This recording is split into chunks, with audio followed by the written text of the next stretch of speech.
Okey. Kamera.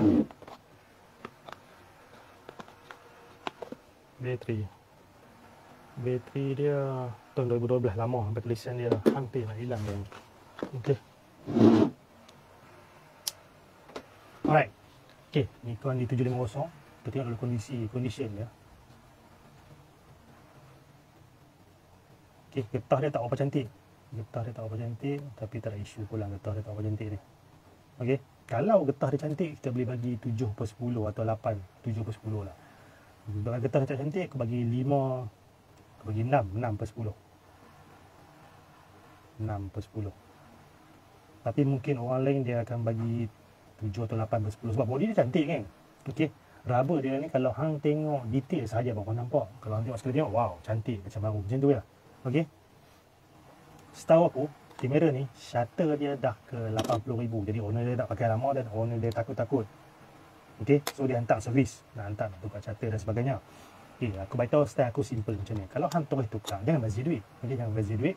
Okey. Aku servis, aku buka, aku servis. Okey, aku buka, aku servis. Kalau perlu tukar, baru kita tukar. Kalau tak perlu tukar, dia masih elok, dia masih cantik, tak payah tukar lah. Okey.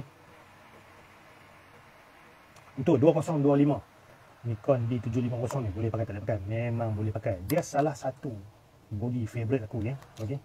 Dulu aku biasa pakai body ni. Dia punya kekuatan memang padu gila. Okey. Hang belum tune dia, dia dah padu. Kalau hang tune dia, Nikon D5 hang boleh potong senang-senang. Nikon DC hang boleh follow. Nikon Z8, Z7 hang boleh follow. Okey. Z9 hang boleh follow. Kekuatan dia lain macam. Bila hang dah tune upgrade dia punya sistem. Okey. Macam mana nak upgrade sistem, nak upgrade nak tune dia punya sistem? Biasa senang je. Kita tak dapat balik. Kena hantar aku servis, kemudian aku tune ni. Apa kan berlaku bila aku buat benda tu? Okey. Autofocus hang jadi lagi laju daripada biasa. Okey. Warna hitam, hunting kan, bila gerak hunting dia lagi cepat. Itu texture detail akan nampak lagi detail. ISO hang boleh pump lagi tinggi. Okey, kalau hang pakai ISO biasa, quality image yang dah lawa, hang pump lagi tinggi, lagi best. Okey, kat sini sangat best lah. Sebab bila hang nak beli kamera baru, hang nak kena amount. Contohlah, hang nak bagi sama ni. Hang nak kena spend 5k, 10k, 15k, 20k dan sebagainya. Okey, hang buat dengan aku dengan sedikit amount tak sampai pun harga tu semua. Okey, kamera hang jadi sama level, dia tak mau. Okey. ISO jadi lagi padu. Kemudian white balance lah. Pagi, petang, siang, malam, indoor, outdoor dah tak pening. Tu white balance. Kemudian color profile hang tak pening. Okey, tak pening. Pagi, petang, siang, malam, indoor, outdoor hang tak pening dah. Itu sharpness hang memang beza. Bokeh hang memang berbeza bila dibuat, ditune. Okey. Kemudian hang punya bateri jadi lagi jimat. Okey. So yang tu antara berlaku perubahan dia yang orang kata sangat best lah. Okey. Bila orang upgrade kamera biasanya benda-benda tu lah orang tak cari keistimewaan ataupun kelainan dia. Okey, yang lain hang tangkap macam biasa aja. 2025 kalau hangpa cari body second hand, hangpa cari dia ni.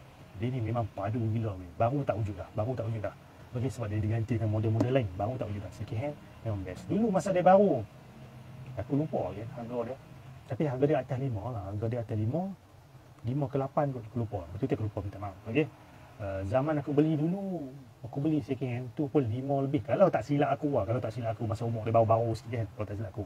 So dia lasak, dia susah rosak, memang best. Wartawan boleh pakai dia, siapa yang buat hobi boleh pakai dia, siapa yang buat job sport ke semua macam lah, dia boleh. Dia memang best. Okey, antara kamera yang sangat best lah.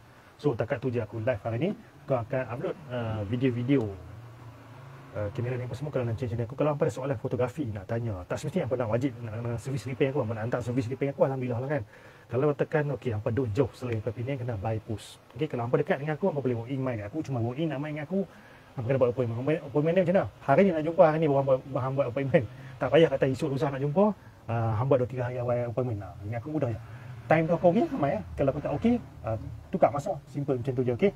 So kalau post 365 hari, kalau tak hampa ada soalan fotografi, nak tanya pendapat, hampa nak beli barang dan sebagainya, hampa nak servis repair, hampa nak pick up orang lain pun tak ada isu. Hampa nak tanya aku, hampa WhatsApp dia 0175999914 dah. Nombor phone aku kat bawah kat tepi kat atas apa semua. Jangan call, jangan message biasa.